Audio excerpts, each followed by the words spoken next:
भारतीय मुसलमान अपने क्षेत्र के आधार पर इस्लाम के विभिन्न रूपों का पालन करते हैं। उदाहरण के लिए हरियाणा के मेवात में रहने वाले मेव मुसलमान इस्लाम को मानते हैं, लेकिन उनके रीति रिवाज और संस्कृति हिंदुओं से मेल खाती है। यहाँ के मुसलमानों को राजपूतों का ही वंशज माना जाता है और ये लोग दिवाली, दशहरा, होली जैसे अन्य हिंदू त्योहार भी मनाते हैं। चलिए तो जानते हैं मेव मुसलमानों के बारे में कुछ और तथ्य। हरियाणा का मेवात इलाका मुस्लिम बहुल क्षेत्र है।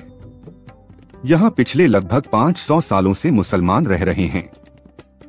हालांकि जब भी बात मेवात के मुस्लिम समुदाय की होती है, अक्सर लोग कहते हैं कि ये पूरे मुसलमान नहीं हैं। ऐसा इसलिए कहा जाता है क्योंकि उनकी बहुत सी परंपराएं हिंदुओं से मिलती जुलती हैं।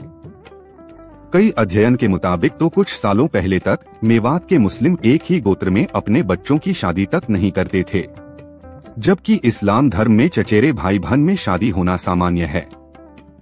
मेवात के मुस्लिम समुदाय को मेव मुस्लिम कहा जाता है। कहते हैं कि यहाँ मेव बसे हुए हैं, इसलिए ही इस इलाके को मेवात कहा जाने लगा। मेव मुसलमानों का इतिहास भारत में काफी ज्यादा पुराना है। मेव मुसलमानों का समुदाय ऐसा है जिनका मजहब इस्लाम है, लेकिन रगों में खून राजपुताना है। मेवात में रहने वाले पुश्तैनी लोगों से कभी उनका इतिहास पूछेंगे तो आपको एक किस्सा जरूर सुनने को मिलेगा। यह किस्सा हिंदुस्तान की आजादी से भी ज्यादा पुराना है। 27 मार्च 1527 को मुगल शासक बाबर अपनी विशाल सेना के साथ मौजूदा भरतपुर जिले के खानवा गांव में खड़े थे और उनके सामने थे मेवाड़ के राजा राणा सांगा। इतिहासकार कहते हैं कि इन दोनों सेनाओं के बीच एक और वीर योद्धा था, जिसने बाबर के कदमों को आगे बढ़ने से रोका था। इस वीर का नाम था राजा हसन खान मेवाती, जो मजहब से मुस्लिम थे और खून से राजपूत। हसन खान ने राणा संगा का साथ दिया और जंग में खुद को बलिदान कर दिया। हरियाणा के नूह मेवात और राजस्थान के अलवर व भरतपुर जिले में मेव राजपूत बसे हुए हैं। ये मेव मुसलमान मेवाती भाषा बोलते हैं और ये गोरवाल, खंजादा, तोमर, राठौर और चौहान राजपूतों के वंशज हैं। मेवातियों ने धर्म परिवर्तन किया, लेकिन नहीं भूले संस्कृति। मेव मुस्लिम लोक महाकाव्यों और गाथा गीतों के वर्णन के लिए पूरे मेवात क्षेत्र में प्रसिद्ध हैं। मेवों के गाए गए महाकाव्यों और गाथा गीतों में सबसे लोकप्रिय पांडुन का कड़ा है, जो महाभारत का मेवाती संस्करण है। कई मेव खुद को अर्जुन के वंशज के रूप में वर्णित करते हैं। मेवों की एक अलग पहचान है, जो उन्हें मुख्यधारा के हिंदू और मुस्लिम समाज दोनों से अलग करती है।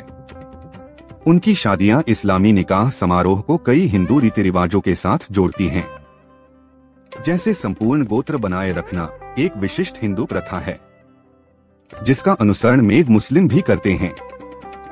ऐसा माना जाता है कि 12वीं और 16वीं शताब्दी के बीच मेव धीरे धीरे इस्लाम में परिवर्तित हो गए।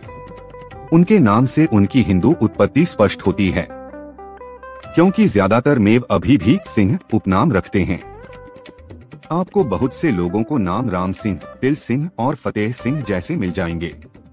मेवात इलाके में लोगों का दृढ़ विश्वास है कि वे अर्जुन के वंशज क्षत्रिय हैं, जो सूफी पीर के प्रभाव में धीरे धीरे इस्लाम में परिवर्तित हो गए। वीडियो को लाइक अवश्य करें और चैनल को सब्सक्राइब भी।